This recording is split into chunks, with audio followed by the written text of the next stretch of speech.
Hello, everyone, and welcome to Conversations in Horror, the podcast. I am your host, Kevin L. Powers. I'm also the owner operator of Something Wicked Entertainment and Events, and I want to welcome you to this glorious new episode in which we are delving deep into Christmas-themed horror films. If you have been listening to our podcast over this great month of December, you've been realizing that we've been delving deep into a lot of different Christmas-themed horror films because they're very popular with us around here. And I'm going to bring you yet another great Christmas movie to talk about, or at least one that you should be talking about because you probably never heard of it before. And that film is The Mean One from 2022. And to speak about this film with me, I have Miss Sonia Thompson back with us. It's so great to have you back on the show. Sonia, thank you so much. Well, thanks for having me back. I enjoy co-hosting these things with you and some of the other people that I get to review with. It's just been, I'm sorry I haven't been around. I've been traveling, doing crazy stuff this year, for work and such. So, plus I got another grandchild, so I had to go see that, so I got two grandkids now. But anyways, but yeah. Thanks for having me back on to do this. This is really awesome. I'm looking forward to this one. Well, it's great because we have you back to actually talk about a Christmas movie, and which is surprising because so many of our other previous episodes have been almost vampire themes. So it's good to talk about another one of these films that's out here. And this one actually is one that probably a lot of people have not actually heard about or seen compared to the other Christmas themed films we've talked about this month. So it's good to go ahead and delve into something like this. It's more of an indie film feeling, despite the fact that it is a twist on the concept of how the Grinch stole Christmas in a very horror aspect. I agree. I was actually flipping through the channels on Tubi and came across this one, and I was like, "Oh my gosh, I've got to watch this!" And I started watching a little bit, and I was just like, "Oh man, yeah, we got to do this one." So I'm glad that we're doing this. This is a fun parody of this. Yeah, this is pretty cool. So similar to you, I came across this movie on Tubi of all places, and mostly because of the actor David Howard Thornton who plays Art the Clown. And I said, "Oh, I might as well watch this movie." He also did. I'm not a big fan of the Grinch or how the Grinch stole Christmas. I really don't. I may have grown up with the cartoon, but I was not very big fan of it, nor the Jim Carrey version, nor the remake of the cartoon or any of that type of stuff. But when someone decides to make a horror version of that, it actually thinks that I should go out there and watch it and see how fun the movie is. And because so many of these fairy tales, classic children's stories, and other such things have become into the public domain, we've been seeing a lot of them over the years. So this is very interesting that we're discussing this one, since obviously it's Christmas themed. Exactly. I mean, I couldn't resist, right? Yeah. And I really like I like the way they did this one. I have to say that, when it first started out, I was a little hesitant in a little bit because it starts out about Cindy, who, when her Christmas stolen, she knew what to do. And, it was that whole, um, Dr. Seuss, type, writing throughout the movie and, with the little catchy rhymes and stuff. And the fact that they couldn't really reveal, they couldn't say Cindy who, they said Cindy, who. So I thought that was it's a very cleverly made and written movie. Yeah, even when they don't call him the Grinch, although the scenes in the bar, they almost call him that, but then the bartender interrupts by saying, "Finch, looking for someone in the bar with the name Finch." I don't know, did you catch that? I did, and I think at one time it was like calling Mr. Finch again. Yeah. But every time they would go to say, he's the mean one is often called and it said Mr. Finch, and I was just like, calling Mr. Finch, order for Mr. Finch. Yeah, you get the impression they were like trying their best not to mention the actual Dr. Seuss material, but everything more or less being in public domain, including the look of the mountain, the Mingin One's mountain, which I really liked the way that was. Mhm.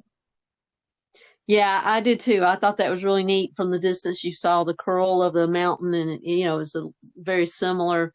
I liked a lot of the similarities. I guess we'll call them Easter eggs, right? Because they were dropped in there, and anybody that's familiar with the Grinch, Yes. because the Grinch is copyrighted, even on Amazon when they're selling stuff, they have to call it the mean one. Mhm. So it has to it has to be done that way because of the copyright stuff. But I thought it was very well done the way they did it and the way they dropped things like that. It was really cool. But I I was like, okay, let's see where this goes. And I'm just going to say it up front right now. I actually enjoyed this movie. There's a lot to enjoy about this movie. I think by the movie going through and making it like a storybook, and like you said, the narrator starts off the film hiding every details, especially when it tells you that the story is not exactly the way you were told it was. Is part of the charm of this movie. I think if they had not done it, I think the film would not be nearly as fun as it actually is because the mean one does kill a lot of people in this movie, but Oh yeah, and such a the, the kills were very creative too, and very. I mean, there was a lot of blood, but it was very creative kills. Mhm. Um, it was. I especially in that one scene, in that diner. Mhm. Uh, that was massive. But it was very creative. Um, I mean, I don't know if I want to give anything away on this because I want to like say about some of them, but then I'm like, well, I mean, can I just go ahead and say meat grinder? You can. I will go into some of the details. I don't think a lot of people have seen this movie, much less heard about it. So I am going to go into some details about general plot and stuff for this one. So Okay. for everyone who's listening, this movie begins like a storybook story, but it kind of begins where the original story ends. The Grinch is the mean one is putting gifts out at Cindy's house when she's a really young child. But her mother steps in and thinks that the mean one is a monster right off the bat. And she attacks him. And then, of course, she ends up dying by accident. And Cindy ends up hating the mean one and he ends up becoming mean because of his rejection from Cindy. And that's how the movie begins. So that's how it deviates from the original story to start off with. Now, this whole trauma, because the monsters are real in this movie, this whole trauma has led Cindy to be more or less put in the hospital for, I think, 15 years. I think they 10 or 15 years. I can't remember exactly how many years she was in the hospital, but she was in the hospital because everyone tried to tell her there was no monster. She was just making it up, blah, blah, blah, blah. But she's left the town in Newville. This is instead of the whatville, this is Newville. Um Yep. uh and people have tried to forget about the massacre that happened with her parents by completely disowning Christmas. They don't celebrate Christmas. They don't do anything that has to deal with Christmas or anything like that. So when Cindy and her father return home for the very first time since she was in 20 years later. how many years? 20 years later. So it's 20 years later. Mm-hmm. She's fully grown up, but still traumatized by the night that her mother passed away. Um, and when she gets into the town, her and her father don't know about these changes in traditions in Newville or why. But unfortunately for her, while her and the father decide to decorate the house that they're trying to sell, and to help Cindy get over her trauma, the mean one reappears and kills her father, and then brings back more trauma to her as an adult, but also brings in the other characters of the town, which includes the sheriff, the deputy, and then of course the mayor, who plays intricate parts in this film, which are detailed and goes through as the story unfolds. Um, but the ideal of a monster hating Christmas because of the trauma that it was inflicted upon and bringing it out on its victims, and the fact that Cindy, as a grown up, is still traumatized by that same incident is a very interesting dynamic for the film. So you have these two characters, the mean one and Cindy, who are both traumatized by the same thing that happened at the same night. And then, of course, the town becomes their kind of battleground, so to speak, of everything. Which I Yeah, thought, and no, and I mean, which is very interesting. It is a very good dynamic about that because it also, to me, brings a little bit of awareness to mental health hmm, and things that can happen. yes, but But for I both mean, it's true. yeah. Um, but the thing is, what's also plays a part in this is the fact that the trauma that this whole incident has played upon the town. Now, I'm going Yeah, to try not to reveal too much of the actual all the backstory because it is very interesting when you're watching it, and I'm not going to reveal it all because I know for this film there are a lot of people who have not seen it. But just goes to exactly. show you that as Cindy becomes friendly with the deputy, Deputy Burke, who's only been in the town for like a year, and he doesn't know the traditions of that town as much Well, as anyone who lives in the town. yeah, but he's also Jewish. Yes, So, he's also Jewish, which brings yeah. another thing into this film in terms Mhm. of like the religious aspects of this film. Some of those themes are not as developed as I would have liked, but they are there. And they do play upon certain comic aspects in the film as you're Yeah. watching. Because the film has a very dark sense of humor to it.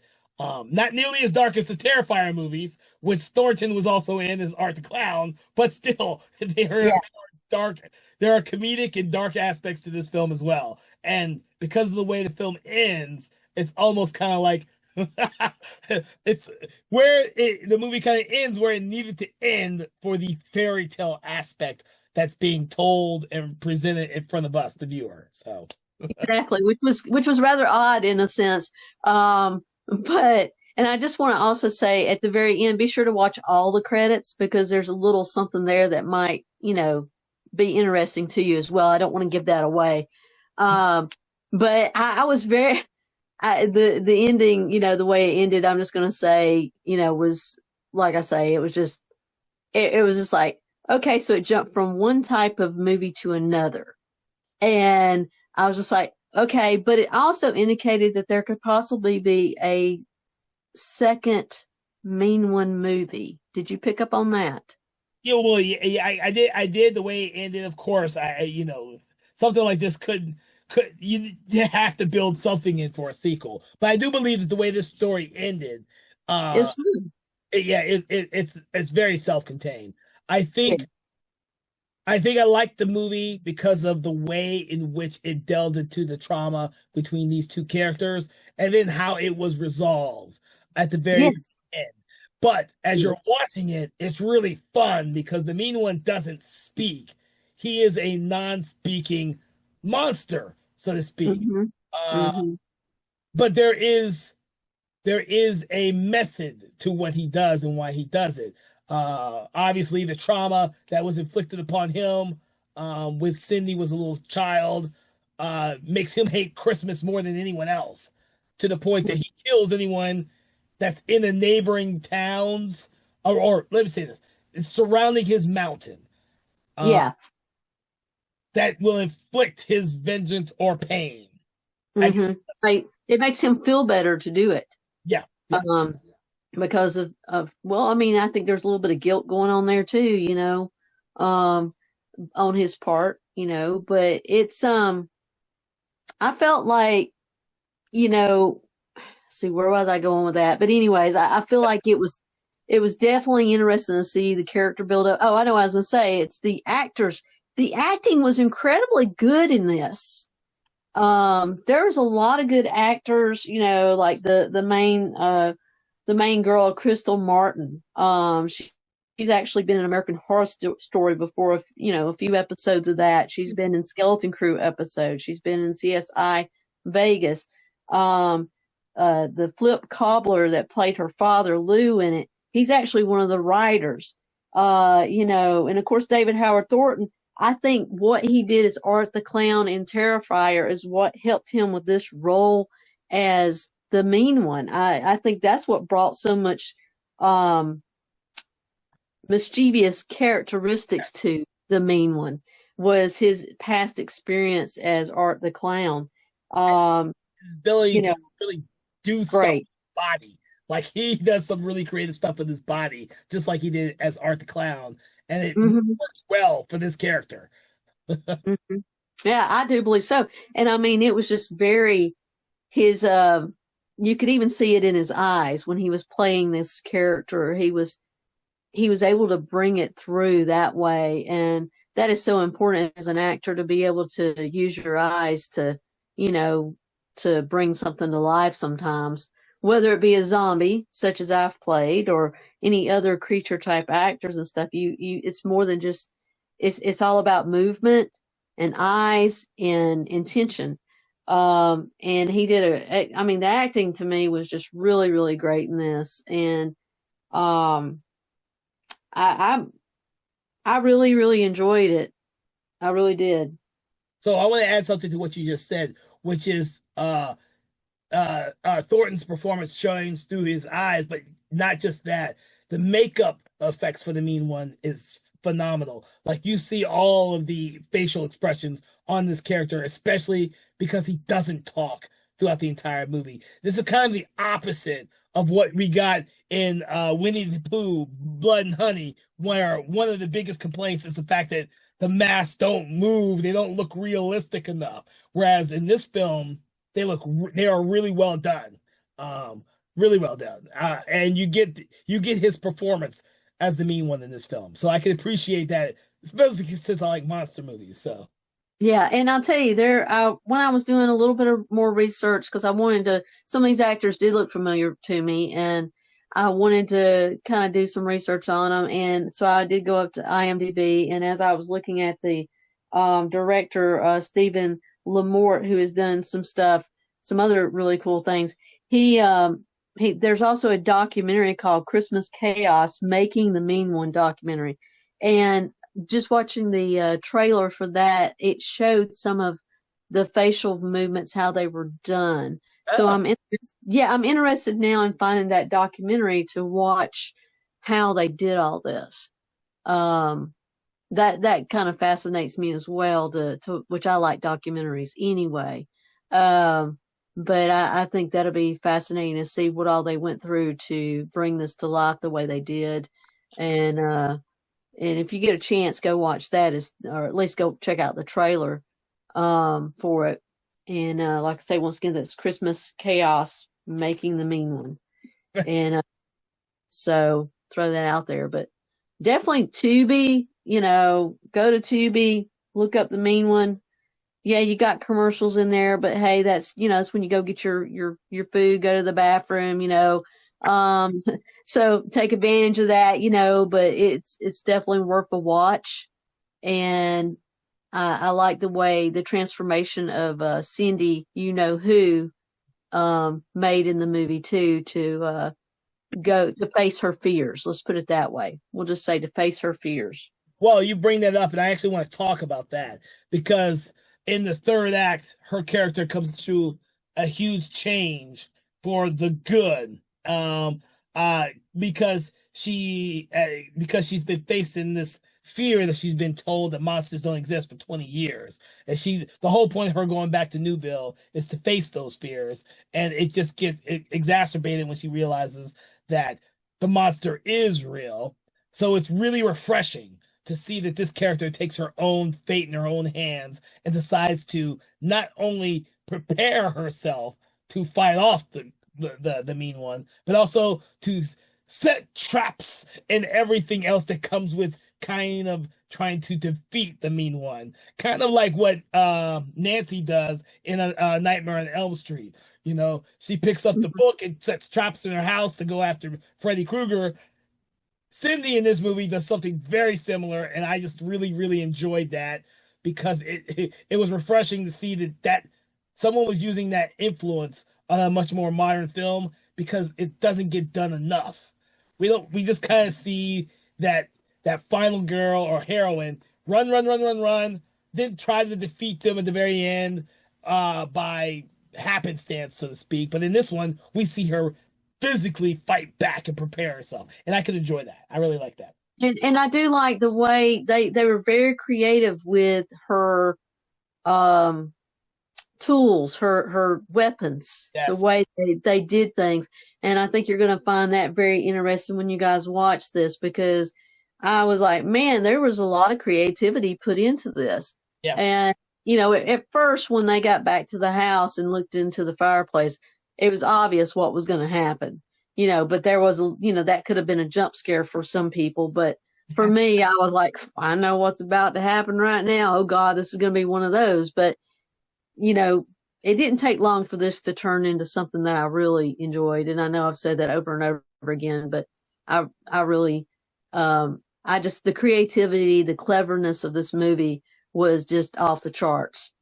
Yeah, yeah, because some of the things that the Mean One does are direct references to the cartoon. I love that aspect. If you've seen the cartoon, there are certain things that will just make you laugh because the Mean One in this film does it, but it's refreshing to see it like a real monster doing it. I would say I'm sure some of that was done in the Jim Carrey version of the Grinch movie, but I don't remember that movie at all, so I can't say anything. Same. I can only say what happens in this movie and the original cartoon. Sorry, Jim Carrey, but I've only seen your movie once, and that was when it first came out. I don't remember anything about it. Sorry, maybe one year. Same. Yep, same here. I have to agree.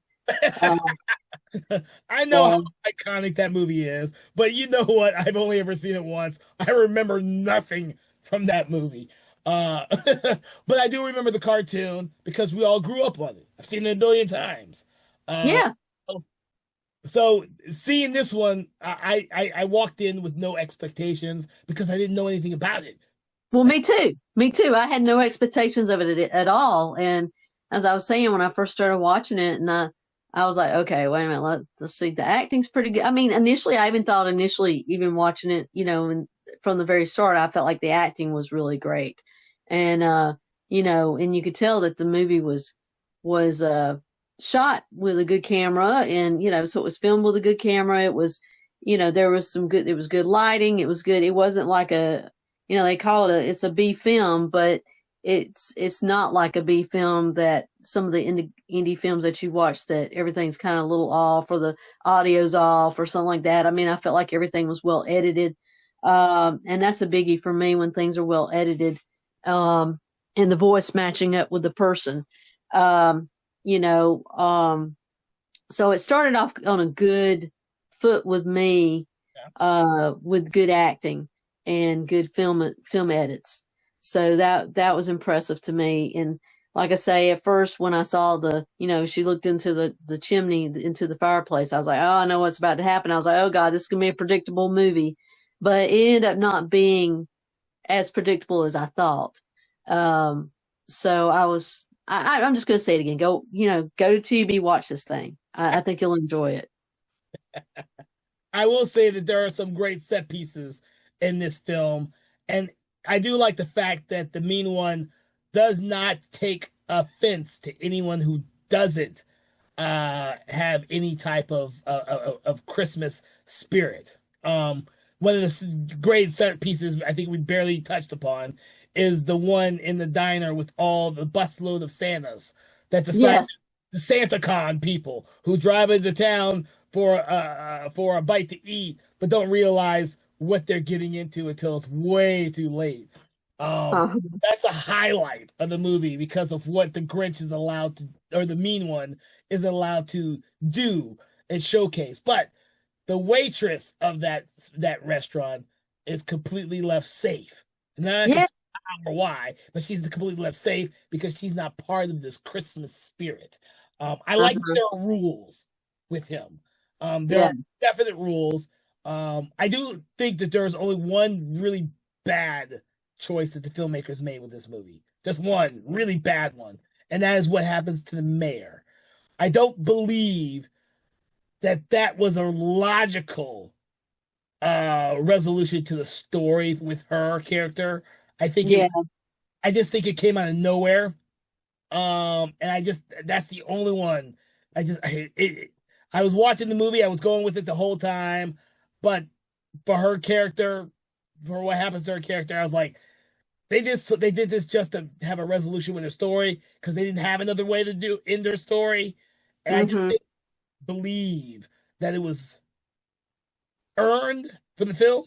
I think it was just a way for them to just write her off, and I thought it was a bad choice. Other than Yeah. that, I thought the rest of the movie went down fine. I mean, I don't know about you. I don't know how you feel. I can get into more details. I just didn't know if you wanted me to or not. Well, I mean, I just didn't. I'm scared to give away too much for people because I want to see stuff. It's like I felt like that did come out of left field the way they did. I think it could have been done differently. Because of some of the choices that her and the sheriff made. Let's just put it that way. Some of the choice that her and the sheriff made 20 years prior, and for her to be able to stay in the power as mayor, she was more concerned about her. She was very selfish, and I think they did it the way they did because she was the bad guy Yeah, in many ways, and she's the one that was feeding the monster, so to speak. And I think that it was just cause, but I think it should have been done a lot differently. If they were going to do that, I think it should have been done because it did seem like it came out of left field, but I really feel like it could have been done differently. But that they probably had talked about doing it differently, and maybe they even filmed it differently, and that just ended up being the best of the three takes or something. Um, but it was a little it was a little kind of like, all right, where does this fit in like this? So I have to agree with you to a certain extent on that one. I hope that filmmakers out there will stop writing movies with scenes in which a character's car breaks down and they Mm, have their demise at that point. Because yeah, it is really cliche and it bad is. form for someone's car to just break down for no apparent reason in a horror movie. It's a Hmm. horrible setup. Um, and I thought that, yeah, I'm gonna, the only details I'll say is that, and of course, Christmas music is the only music playing on the radio. Hmm. I thought that was a hackneyed ideal, and it was just not executed properly. But that's the only one I really did not go with in the entire movie. I really just did not like that. Now, the one thing I thought they didn't play up enough, like it's subtle throughout the whole movie, is the fact that he's got magic powers, the mean one. Like he Yeah. they were, I don't know if they were really clever or not. Or I don't know if it's a budgetary thing or not. But some of the he has magic, but it's really subtle. Like it's only in certain scenes, and I almost think that they should have gotten rid of it completely or played it up more. And I'm not sure what would have been the better choice. I don't know. What do you think? Well, I think they, in a way, I kind of think they should have played it up a little bit more. Okay. Because it's someone, she referred to him as Santa Claus, Hmm. and it's like, Santa Claus has powers of being able to get down the chimney and do things like that, and so, what if the mean one was Santa Claus at one point? It's interesting. That's quite interesting. We don't see what he was before Sydney's mother calls him a monster. He's simply Yeah. Santa Claus dropping off presents in the house. Mhm. Absolutely right. We have no idea what she saw, you know? Wow, I did So, not think about that. yeah. But it was kind of unique. Doc looked like Santa Claus. Yeah, he did. And I love what they did with the Doc character. I really did. I didn't know where that was going, but by the third act, when he's helping Cindy at the house, I was like, "Oh my God, this is perfect. This is great." Uh-huh. Uh, Yeah. thought that was very interesting. The fact that he looks like Santa Claus. Yeah. So, I mean, like I said, there's a lot of clever things in this movie that I had no idea about before I saw it because it Mhm. was not a movie that was really on my radar. That- like I say, I was just flipping through and I'm like, oh, this looks interesting, you know. I mean, because I am into more than vampire movies. It's just that, like you guys had already reviewed the Silent Night, Deadly Night. I didn't get in on that one, but that was one of my favorites back in the 80s. Um, and I guess they've probably remade it by now. But um, Not this year, if you didn't know. I know. So it's like, but I know Tara Buckman. I hung out with her in PA this year. That was on Silent Night, Deadly Night. So I was like, man, I gotta go back and watch this again. It's been a bit, but I'm glad you guys are have already reviewed that and everything for this season. But I'll be looking forward to hearing that one. Well, I guess I'm already going to be hearing it at some point because I mean, it's like, um, you just got to give me a chance to hear it because I don't always get to sit and listen to them. We put them out there and then maybe it's weeks later. So, Yeah. so anyways, So, anything else you'd like to speak about on the mean one? like I say, it was very cleverly done, great acting, great edits. I don't think it was a big budget, but to do what they did within that budget was pretty incredible. Mm-hmm. And this is a movie I would have loved to have been a part of. But yeah, I like the characters in it, but like I say, there were some things that I felt like they could have played a little bit more on. And it to me, it kind of weirded. It kind of ended weirdly in one sense because I was just like, okay, it's just changed from one movie to another movie, but it is a comedy horror movie, a parody of you know the Grinch. But I thought it was a good take on it, and I really think that I really think that it was a lot better than I thought it was going to be initially. And that's when I started texting you like, "Hey, have you seen this?" It's like I think you need to check this out.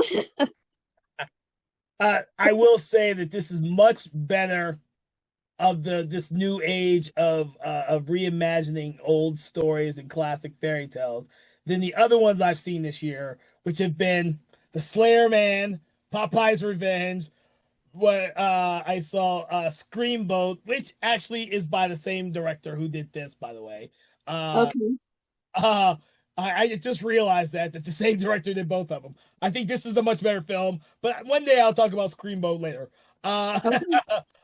and Winnie the Pooh, Blood and Honey too. Oh, and the other notorious one, which is Peter Pan's Neverland Nightmares. I think I've seen all of those this year already. I think there's a couple more I still need to watch. And Yeah, this, I think I saw something about Fiona um from Shrek. So I think I saw something on there this evening when I was looking through IMDb, and I'm like, Fiona. There's one about Fiona. So there I don't know. There's one about Betty Boop now, since she just got in the public domain. I've already seen images from that horror version of Betty Boop. So it is a trend, and it's a low budget movies for the most part for all of these.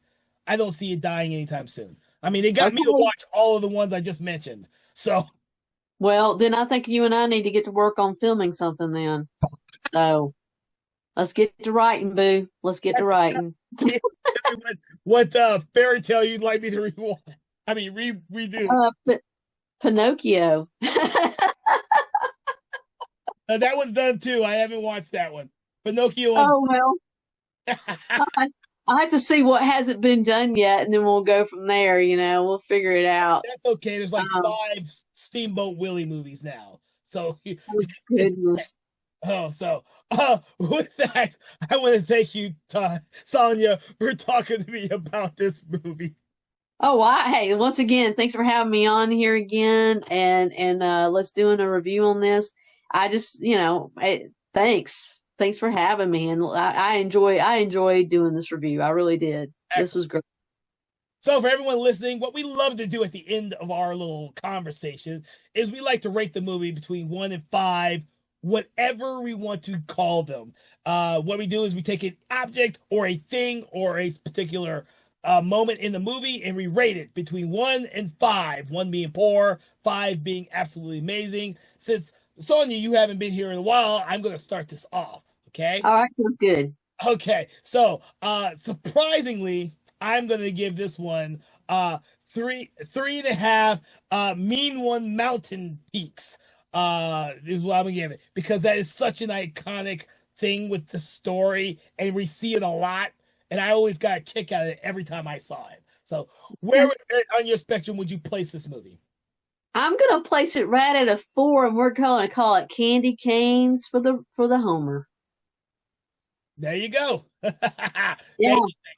So, with that, I hope everyone out there, you've been enjoying this conversation about The Mean One from 2022. Please make sure to check out all of our other great holiday horror films that we've already released, including the ones up until the end of this month, and including our ones on the special Christmas December 25th release date. We hope that you will enjoy our show and come back with us in 2026 when we have some more amazing, great movies to talk about. From all of us here, Something Wicked Entertainment, we hope that you have a pleasant holiday season. And please remember to give gifts to everyone and not that little bag of coal, or the mean one may be after you. Have a great day. Conversations in Horror is a Broken Lighthouse Pictures production, written, produced, and directed by Kevin L. Powers, executive producer Kelly A. Inoka. All contents and material from this episode of Conversations in Horror is copyright 2025 Broken Lighthouse Pictures.